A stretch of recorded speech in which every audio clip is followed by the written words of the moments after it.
Hi everyone, today I'm back with another video, and if I'm being completely candid, I don't really have a plan for this video, and if I'm being even more candid, it has been a very rough couple of weeks, and I won't really get into all of it, but my mental health has really kind of plummeted, and if you couldn't tell by my drastic haircut, I'm just kind of going through some life changes, trying to figure out like who I am. I think that's like an anxiety and ADHD thing. I have this like constantly changing perception of myself, I feel like.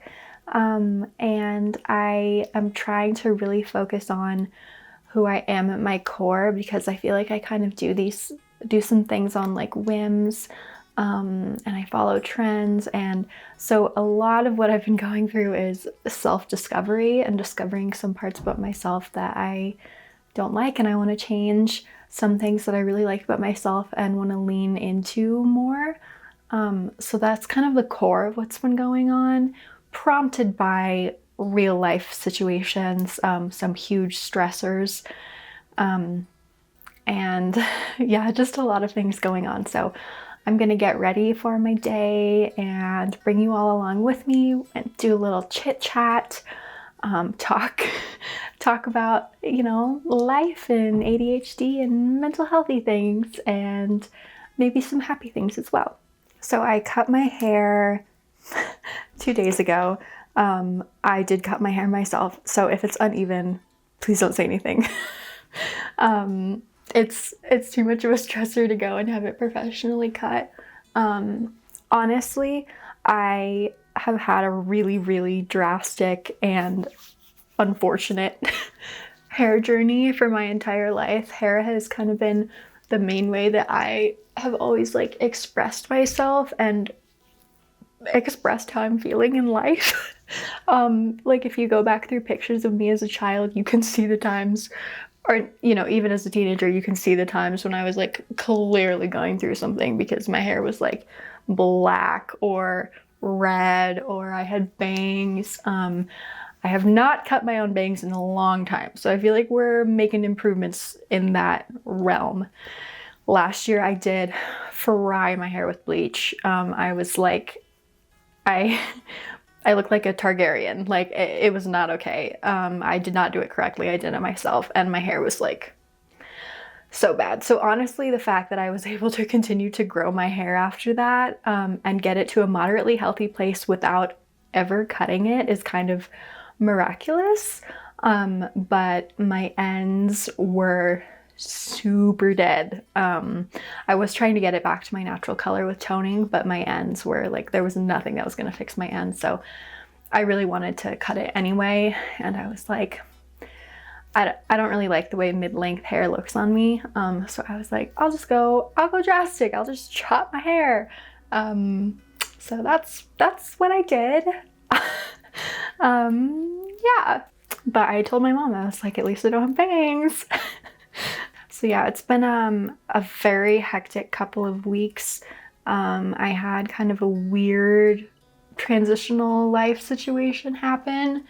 I found something that I thought was going to be really good for me, and it turned out to not be very good for me. So I left that situation. It was really taking a very serious toll on my health, and I just got to a point where everyone in my life was saying, sorry, I look crazy right now. Everyone in my life was saying, your health and your life is not worth it. And that's really hard because it was financial stability, and that's an incredibly difficult decision to make. More financial stability versus your health and well-being.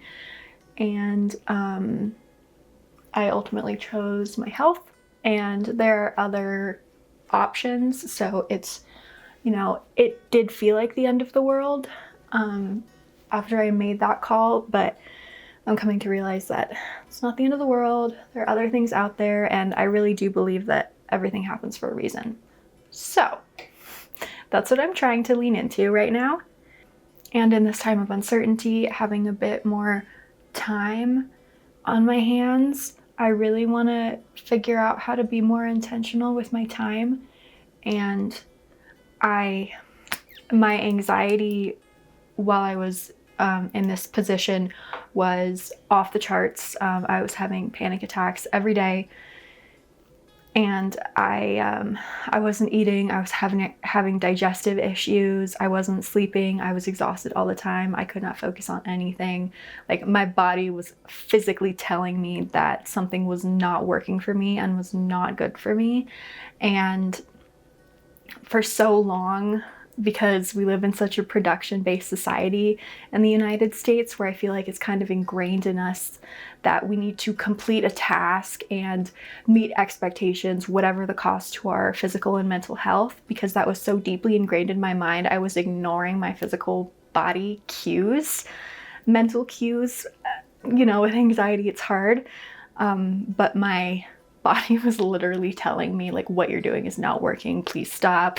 We're gonna shut down. Like, this is not good. So I, in a rare display of listening to myself, I did, and I left that situation. And I think what I'm coming to realize is that throughout that whole situation, I just kept thinking, if I can get my anxiety under control, like if I can treat the root cause of it, I should be able to deal with this. Any person should be able to be fine under these circumstances. Like, it's really just me. It's just my anxiety. Like, I just need more therapy, more medication, anything to make myself more productive. And I talked to my psychiatrist the other day, and she said, I described my situation to her, and she said 9 out of 10 people, neurodivergent or otherwise, could be neurotypical, doesn't even matter without that being a factor.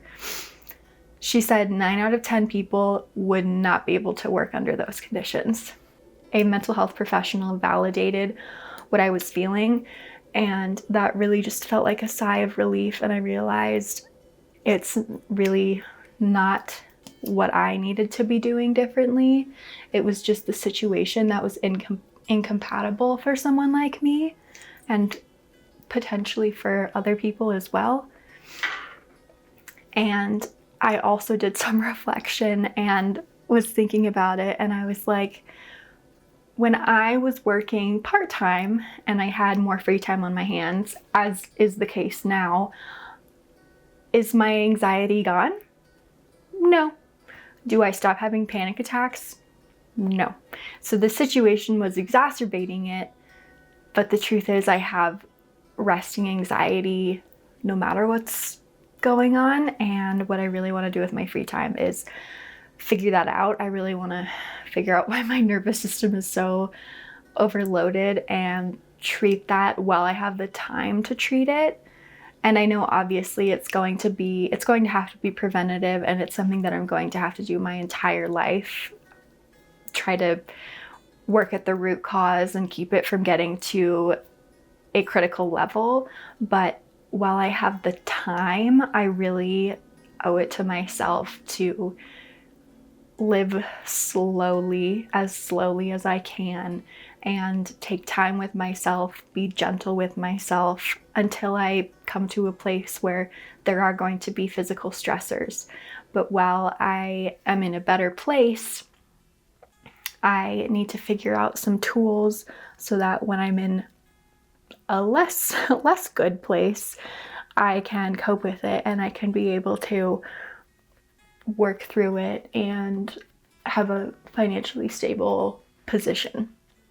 And anxiety is a tricky thing because it helps to have an outside perspective on it, because I feel like so much of anxiety is literally just a loss of perspective. You can't see anything when you're inside of it. And having other people validate that experience for you is so helpful, and you can see from the outside like what other people are seeing, what they're noticing. And also, anxiety can sometimes cause a lot of like rapidly changing self-views and self-perspectives, and it can cause, an urge, like a compulsive need to please other people and take any advice or outside perspectives at face value because you want to please those other people. So I've been really working on hearing perspectives, understanding perspectives, hearing the advice, and also not immediately taking it as gospel just because it's an outside perspective of someone that I love and care about. I still have my own thoughts, and I'm really working on trusting myself enough to know which advice is actually applicable to me, because not every piece of advice you receive is going to be applicable to you and your current situation. No one else knows your mind, your experience, your history quite like you do. And listening to yourself is something that even neurotypical people, I think, struggle with. Like, it's hard. There's so much white noise in the human mind every single day. And it's hard to really tune that out and figure out what you need and what's going to be the best for you. So those are kind of the things that I'm taking from this experience, is to get better at listening to myself and gauging situations for what they are instead of what they have the potential to be. Because the reality is I was so attached to the potential that I was ignoring my needs and what my body was telling me in the present. And the same could be said for dating, for friendships, for absolutely anything in life. It's important to take things for what they are and not what they could be or what they have been in the past. And what I'm also doing with my more free time, as I don't have all of the free time, but I do have more of it, is taking the time to focus on the habits that help keep my anxiety and my panic attacks at bay. Because the truth is, when I have the time, I really do know the routines and the activities that work for me.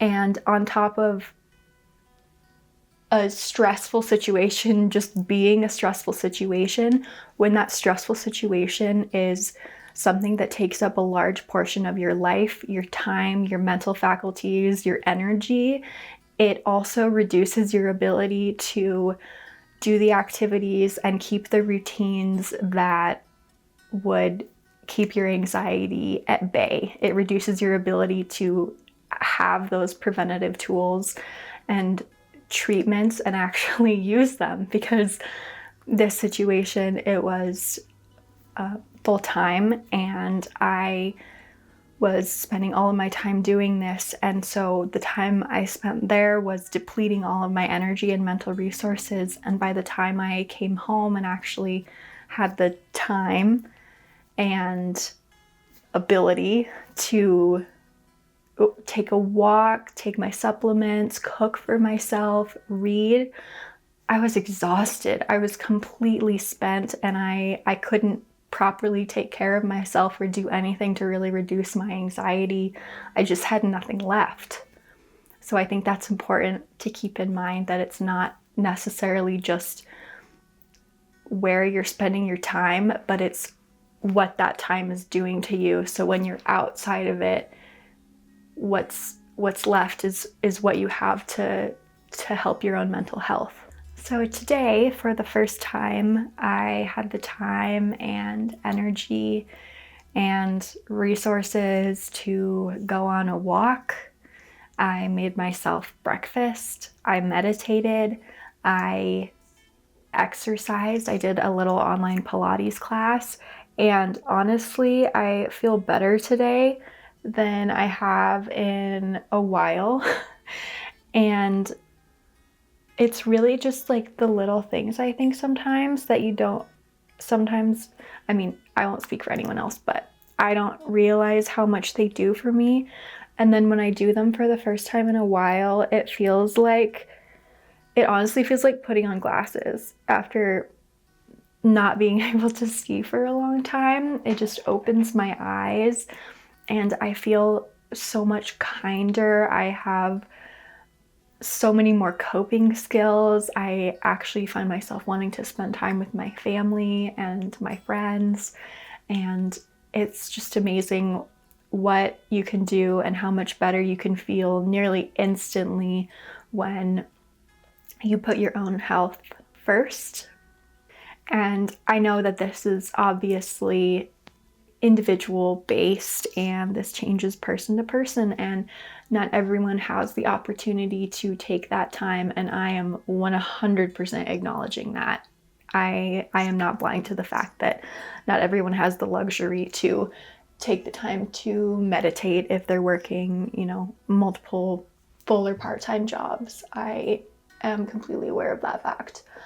I just wanted to say something about it to anyone who does have that opportunity to, even with a job, staying at a job, to take that time. Because if you take that time to recharge yourself, that's more that you can potentially give back to that job, give back to the people in your life who love you and who you love. And it just makes it a little bit easier to give. Obviously there's the saying, like, you can't pour out of an empty cup, and that is so extremely true. So true. I don't know if anyone else has this experience where, like, you get a haircut and you're kind of on the fence about it until you do your makeup, or like you put on a nice outfit, you feel like you look presentable, and then you can finally make the decision about your haircut. That's kind of how I'm feeling right now. I was a little bit on the fence about it. I did feel kind of like I looked like Lord Farquaad. But now that I'm doing my makeup, I'm like, oh, okay. I actually kind of love it. I haven't had this short of hair in a very long time, and I'm honestly loving it. So that is the final look all ready for the day. I really like my little bob, I'm not gonna lie. I am not advocating for cutting your own hair. Sometimes that's best left to the professionals, but I'm a little impulsive because of my ADHD and some other things, I'm sure. So that was just what I did. I felt like it was the least harmful impulsive option given the circumstance. So you know what? Hair grows back. That's my philosophy. So that's where we're at. Thank you for watching, for listening to me ramble. Next time I will have, sorry, I have like a hair in my eye. Next time I will have a bit better of like a plan for a video.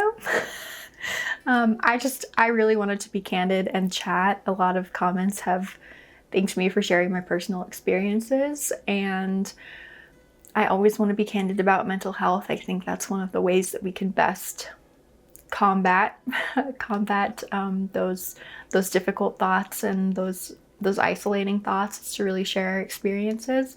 So I will strive to do that every time I make a video. I will try to be more consistent with my videos. Please comment if there's anything that you would like to see, like to hear me talk about. I have seen 9 different therapists. I've been on different types of medications. I've done different types of therapy. I am happy to talk about any and all of it. And yeah, so I will be back with another video. Please comment if you want to share your experiences. Make friends in the comments. And yeah, thanks for watching.